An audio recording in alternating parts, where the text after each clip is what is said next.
দর্শক আসসালামু আলাইকুম। আন্দোলনের টকশো তারকা, আন্দোলনের টকশো তারকারা মজাদার একটি আন্দোলনে নেমেছে তারা। তারা বাস্তবে এটা তাদের যে সম্মানী, বিশেষ করে টিভিতে যারা টকশো করেন তাদের একটা সম্মানী দেওয়া হয়। এই ধরেন 1000, 1500, কিন্তু তাদেরকে 5000, 10,000 টাকা দেওয়া হয় না। টেলিভিশন কিন্তু এই সমস্ত মানুষকে যারা টকশোতে ডেকে নিয়ে যায় তাদেরকে কিন্তু তারাই তারকা তৈরি করে। দেখবেন কোনো কোনো চ্যানেল বিশেষ বিশেষ মানুষকে তারা আমন্ত্রণ জানায় এবং টকশো করিয়ে নেয়। সেক্ষেত্রে যেটা হয় যে টেলিভিশনও কাটতি পারে যদি ভালো কথা বলতে পারেন বা ভালো যুক্তি তুলে ধরতে পারেন, তাহলে সেই টকশোগুলো মানুষ দেখে, সারা দেশের মানুষ সেগুলো দেখতে থাকে, সেই টিভিটার ভালো প্রচার হয়। টিভিও এক ধরনের সুবিধা পায় তারকাদের কাছ থেকে, আবার তারকারাও এই টিভি থেকেই তারকা তৈরি হয়। তো এমনি কিছু তারকারা এখন যারা তারকা বনে গেছেন, বিশেষ করে টকশো করতে করতে দেশের মানুষ যাদেরকে অনেকটাই পছন্দ করে, তারা এখন সেই সম্মানী ভাতাটা একটু বাড়িয়ে চাচ্ছেন। বাস্তবে টেলিভিশন কিন্তু তাদেরকে মনে করে যে তাদেরকে ডেকে এনে তাদেরকে তারকা তৈরি করে দেওয়ার যে প্ল্যাটফর্ম, সেটা কিন্তু টেলিভিশনে করেছে। এবং এখানে যে রাজনীতিকরা যেত বা যায়, তারা কিন্তু তাদের দলের প্রচার, ব্যক্তির প্রচার বা তাদের যে মতাদর্শ সেটা কিন্তু তুলে ধরার মাধ্যমে তারা নিজের একভাবে তারকা খ্যাতি পায়। তো এখানে যেটা হয়েছে, যারা টকশোতে অংশ নিচ্ছেন না, মাহমুদুর রহমান মান্না, উনি একটা রাজনীতি করেন এবং এবার বগুড়া থেকে নির্বাচন করবেন, তাহলে ওনার তো ক্ষতি হয়ে গেল। উনি ভালো বলতে পারেন, ভালো বলবেন, তা দেশের মানুষ সেটা শুনবে, বুঝবে এবং তাকে গ্রহণ করবে। আবার আবু আলম শহীদ খান, জোনায়েদ সাকি, উনি রাজনীতি করেন, এবার নির্বাচন করবেন, ওনার ক্ষতি হবে। রুমিন ফারহানা, ওনার ক্ষতি হবে। এম এ আজিজ, মাহবুব কামাল, মাসুদ কামাল, এদের প্রয়োজন নাই।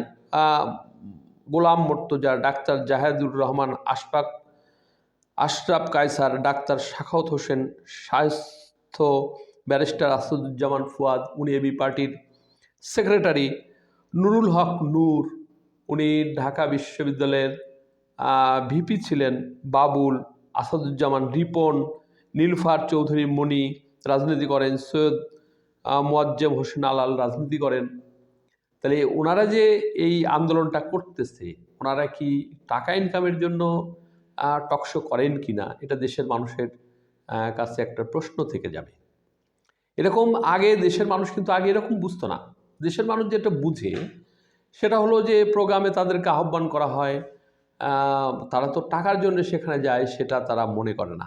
যেমন ধরেন কিছু সাংবাদিক আছে, তারা কিছু হয়তো পায় বা তারা টাকার জন্যই যেটা করে, কিন্তু রাজনীতি করে বড় ব্যবসায়ী তাদের পণ্যের জন্য বা কোনো বিশেষ ডেতে বিশেষ মানুষকে আহ্বান জানানো হয়, দেশের মানুষ সেটা দেখে, এটা তাদেরই একটা লাভ হয় বলে টেলিভিশন মনে করে। তো সেটা আমি একটু পড়ে আপনাদেরকে শোনাচ্ছি কি পরিস্থিতি। হালের জনপ্রিয় বিষয় হচ্ছে টেলিভিশন ও ইউটিউবে প্রচারিত টকশো। দিনের আলোচিত ঘটনার ফোকাস থাকে টকশোতে। প্রায় 2 দশকের টেলিভিশন অনুষ্ঠানের টিআরপি লক্ষ্য করলে দেখা যায় জনপ্রিয়তার শীর্ষে রয়েছে ঘুরে ফিরে টকশো। সময় বদলের সঙ্গে সঙ্গে টকশো তারকাদেরও মুখ বদলায়। তবে সব ছাপিয়ে বেশ কজন অতিথি আছেন যারা সরকারের রক্তচক্ষু উপেক্ষা করে সব সরকারের সময় বলিষ্ঠ ভূমিকা রেখেছেন। প্রিয় দর্শক, এখানে একটা যেটা বিষয়, যে টকশোতে আওয়ামী লীগের সময়ে কারা আসতো, নিশ্চয়ই যারা উপস্থাপন করে তারা আওয়ামী লীগের গুণগান গাইতে হবে এবং তাদের পক্ষে থাকতে হবে, এবং থেকেছেও তাই। এবং যাদেরকে আহ্বান জানানো হতো অতিথি যারা, তারা কিন্তু ইনিয়ে বিনিয়ে সরকারের কথা, সরকারের পক্ষে সাফাই গাওয়া এবং বিরোধী দলের যারা গেছে তাদেরকে অনেক সময় হেনস্থাও করা হয়েছে। এবং টকশোগুলোর মধ্যে আপনারা যেটা লক্ষ্য করেছেন যে যারা ভালো বলতে পারে না বা বিষয়বস্তু তুলে ধরতে পারে না, শুধুমাত্র এক ধরনের একটা গণ্ডগোল সৃষ্টি, এক ধরনের গোয়ার্তুমি, এগুলো দেশের মানুষ দেখেছে। ফলে কিছু তারকা খ্যাতি পেয়েছে এবং কিছু একদমই আওয়ামী লীগ সরকারের কথা তুলে ধরার জন্য তারা অনেক সময় তাদেরকে নিতে হয়েছে, গেছে। তো সেই কারণে বলেছে যে মুখ বদলায়, তবে সব ছাপিয়ে বেশ কজন অতিথি আছেন যারা সরকারের রক্তচক্ষু উপেক্ষা করে সব সরকারের সময় বলিষ্ঠ ভূমিকা রেখেছেন।